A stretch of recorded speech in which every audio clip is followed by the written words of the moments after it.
Hey, good evening, Midwest Survivor. Dinner chat is coming up, so be sure to click like and subscribe to the channel. Thank you to everybody that is subscribed to the channel thus far. We are 36 subscribers away on our countdown to 50, so be sure to like and subscribe to the channel.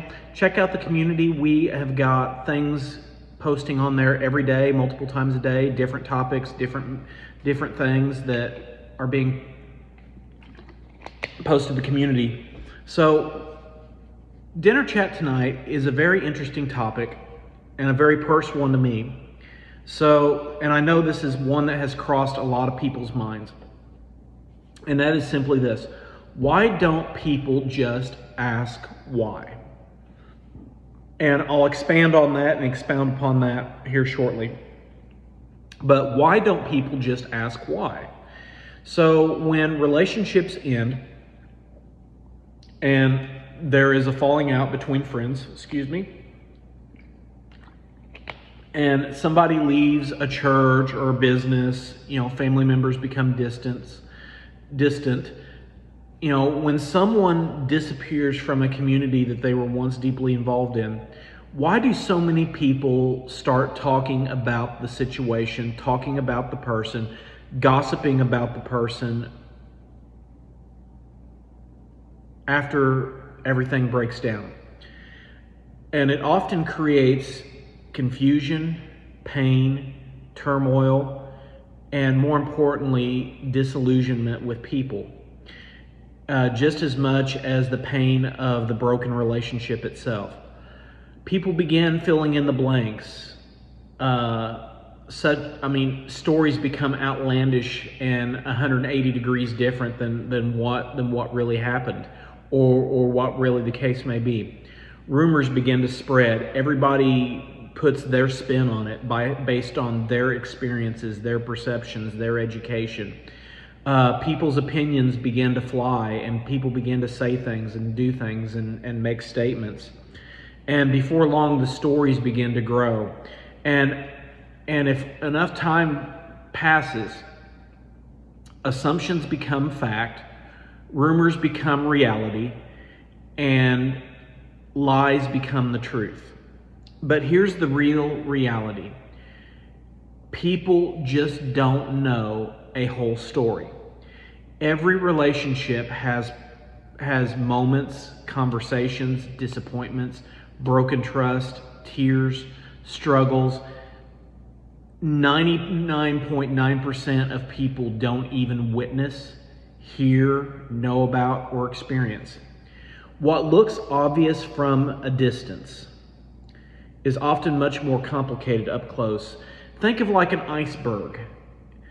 You see the white iceberg, and probably about 20 to 30% of it is above water. The other 70 to 80 to 60% of it is below the water. Relationships are icebergs. You only see a fraction of it. You don't know all of it. You don't witness all of it. You don't experience all of it. And what looks obvious from the distance is very, very complicated up close. So, which begs the question, why don't people simply ask why? Sometimes, it's a case of they're afraid. People are afraid that they'll say the wrong thing. Sometimes it's simply just discomfort. Pain makes people uncomfortable, so they keep their distance. Sometimes it's uncertainty. They don't know whether or not reaching out would be welcomed. Sometimes it's just a respect for privacy. Not every situation is theirs to investigate. But sometimes, if we were honest, and as we should be honest, people would rather just choose the easiest path to take. And the easiest path to take is speculation, rumor, spinning the story, gossip, gaslighting, and the rumor mill. They would rather choose assumptions than trying to actually understand. They choose gossip rather than compassion. And that is where real damage begins. There's a huge difference between asking questions to satisfy curiosity and asking a question because you genuinely care.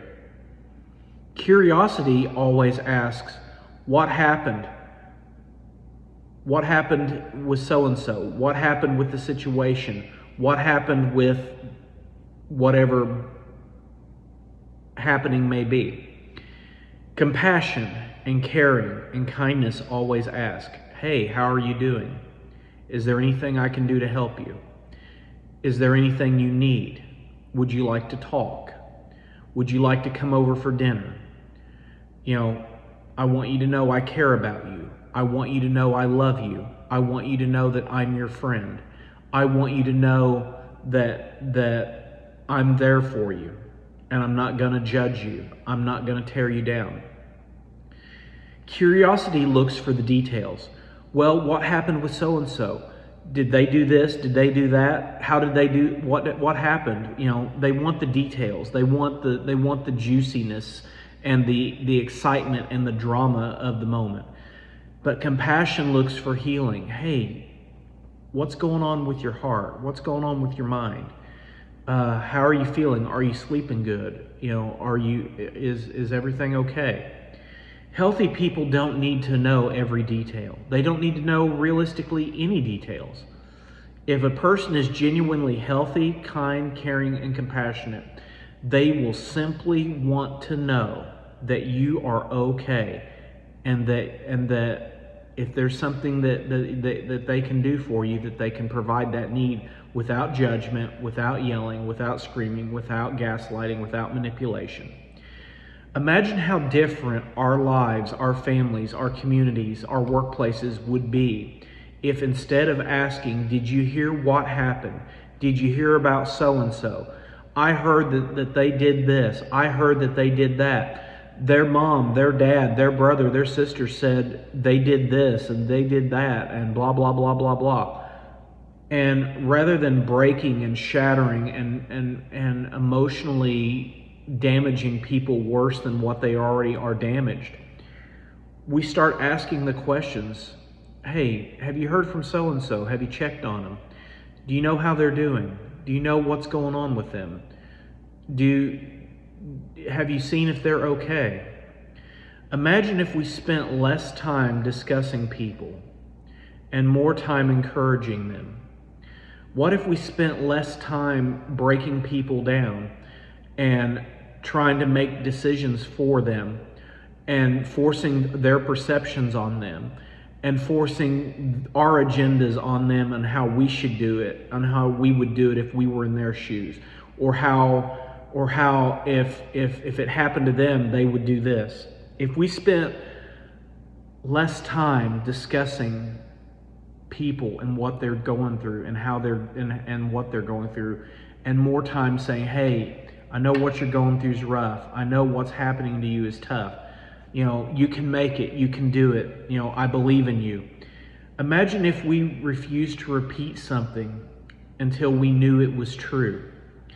Imagine if we became known as people who listened and loved and showed compassion and showed kindness and invested in people, invested our time, invested our resources in people, instead of judging them, instead of spreading rumors, instead of gossiping, instead of wanting to know the details so we can go run and tell a million people what's going on. One kind, caring telephone call can mean more than 100 opinions and gossips and forced perceptions and forced ideas and forced ways of doing things.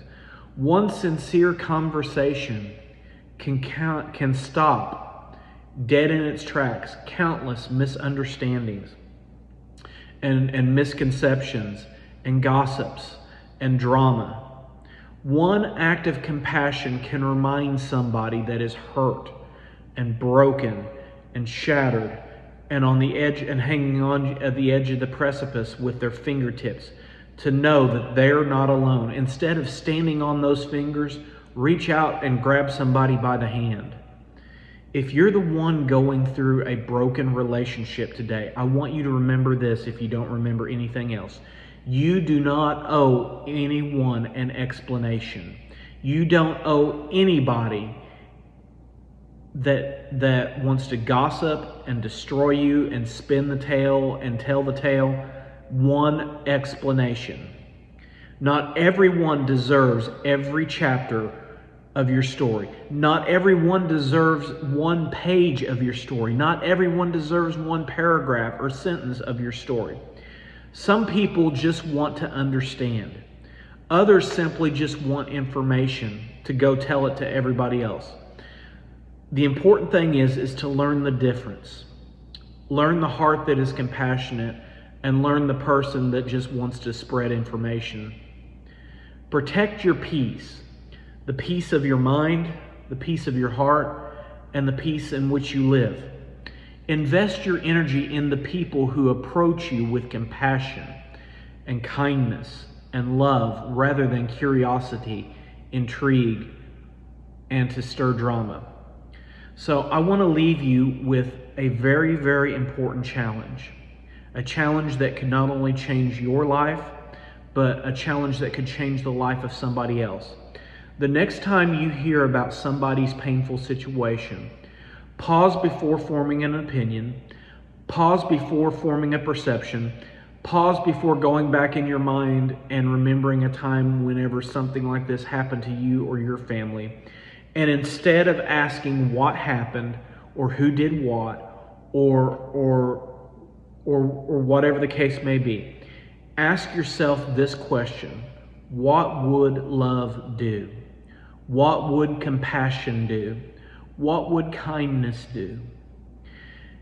Maybe love would make a phone call. Maybe love would pray with somebody. Maybe love would listen without judgment, without forced perceptions, without making it about, when somebody tells a story, turning it around and making it about them and how terrible and how awful their life is. Because sometimes the most powerful question isn't asked to satisfy curiosity or to spread rumors or to tell stories. It's simply asked because we genuinely care about other human beings that are going through on this rock that we call Earth. Why? Why? Not to judge, not to collect information, not to gossip, not to form opinions, not to spread rumor or drama or gossip, but to simply understand how someone is hurting and how someone is in pain.